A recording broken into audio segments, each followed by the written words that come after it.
Alrighty everyone, welcome back. It is now February 19th of 2024, and given that Bob Iger and the rest of the higher-ups over at Disney, such as the executives, the board of directors, etc., are already wreaking havoc on all the divisions over at Disney after the last phase of the cost containment plan went active, and is already creating a large mess over at Marvel Studios, Lucasfilm, and Walt Disney Animation Studios, just as an example. That's just the tip of the iceberg, by the way. Everything going on right now with X-Men 97, the series on Disney Plus that picks up after the events of the X-Men animated series back in the 1990s that ended in 97, is already beginning to become quite a bait and switch, and exactly what's been going on behind closed doors between Iger and the showrunner Beau DeMayo. This is Mike Zero. Subscribe if you're new and like this video to see future updates. You can also follow me at Mike01. I thank you also very much for the great and kind support. So, Beau DeMayo is the very person, alright, the showrunner of this series that defended everything happening with the character Morph becoming non-binary, and how there are plans to do more examples just like that with other characters, such as with Wolverine, Cyclops, and among others down the road. There's a lot of other problems, though, rising out of X-Men 97, and how Bob Iger and his overall reaction behind the scenes is to expand the series into becoming a platform on Disney Plus to essentially use this as a destination to push their DEI narrative. Let's get into all of this, shall we? Now look, this isn't the best thing that we need to go through right now when it comes to March 20th, the release date before Deadpool 3. Will this ruin the momentum for Marvel-focused content that goes with the Mutant Era material?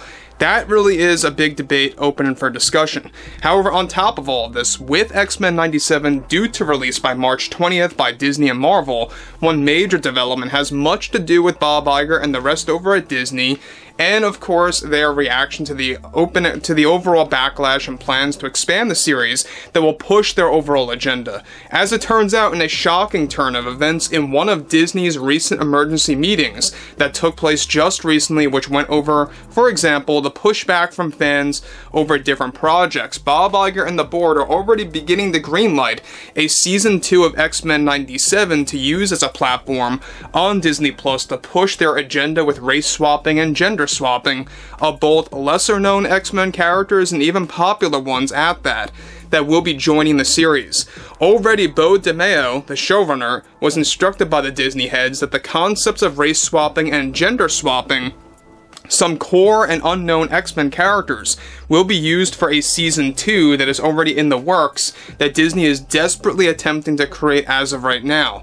A not-so-shocking strategy is that X-Men 97 by Disney is planned to be used as the common bait-and-switch by Disney themselves, where the first season their agendas will be more scattered, some of which that will be, of course, taking a lot more research to figure out, and that won't be so obvious, while others will be in different areas. However, for Season 2, already Disney wants to go all out with flipping things upside down, and DeMayo agrees with Disney and what they want to do with those characters.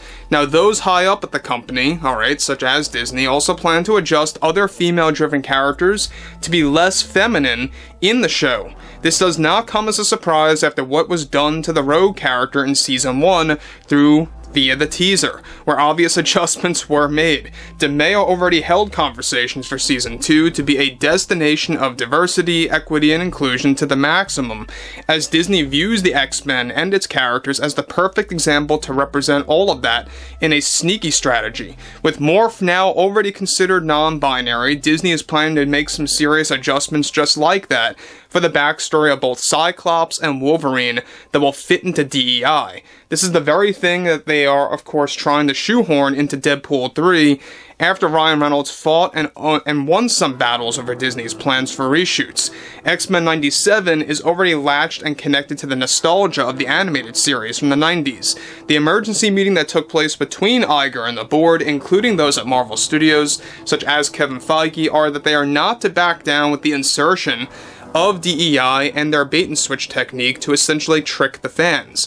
Already, Iger has discussed remaking Spider-Man the Animated Series that will pick up from the events of that show, to also insert DEI and connect that story to X-Men 97. Disney is already attempting to plan to create an animated Marvel universe that will latch on to the nostalgia of the animated series from the 90s and new ones that will borrow elements from that overall artistic format by Marvel Entertainment Group. X-Men 97 Season 2 and its discussions between Beau DeMayo and the Disney heads are said to go into further discussion in the coming weeks to map out plans regardless of how large the backlash may be with Season 1. Now guys, let me stop here quickly before I really get to the conclusion about all of this and why it's only going to get worse. Now, we know that Beau DeMayo got very defensive when a lot of fans were against the idea of, you know, Morph becoming non-binary, something that did not even exist by name back in the 1990s. They never did this with characters, like, oh, this character is non-binary, this character is that, this character is that. This is exactly why people are getting annoyed. And look, like I described earlier, with Season 1, the agendas are going to be more scattered, they're going to be more, you know, a little bit more vague here and there, where you're going to have to research and look into it, look over some statements by Bob Iger and Beau DeMayo to figure out exactly what's going on. But Season 2, they really want to double down and go to the maximum and pull a bait and switch yet again. They've done this with many shows and or movies before in the past, so I'm not shocked in that front. But this is really beginning to go downhill at this point. You know, the fact that we have Bob Iger intruding through all of this after that leaked video, and how he is showing no signs of regret, just goes to show you how egotistically driven he really is. He himself really made it clear back in 2021 through that leaked video, I'm sure you all saw it, that everything is motivated by an agenda. When in reality, Bob Iger took a stand, like, what, 6 months ago, that we're gonna quiet down the noise. Remember that statement, guys? It was nothing more than a lie. That's why we like to call him Bob Liger, alright? He will say whatever he has to say to drag the shareholders into the following year of their upcoming installments, whether it's a show or a movie or whatever it may be, right? Now, moving onwards, alright, one of Iger's reactions over X-Men 97's backlash, and having a lot to do with that after the backlash really went viral, they did, of course, enhance all of their ideas to spill into Season 2, and what they did to the Rogue design and Morph becoming non-binary is that they already did cutbacks with the funding for X-Men 97 to reduce spending moving forward, both for this season and what they are planning to do with a Season 2. Now guys, let me say one thing, I don't think a Season 2 is necessary, even if they were to kind of shy away from these agendas a little bit. I think it just comes across as Disney really eating off of the nostalgia and kind of tricking fans to check out these shows and just pull another switch there.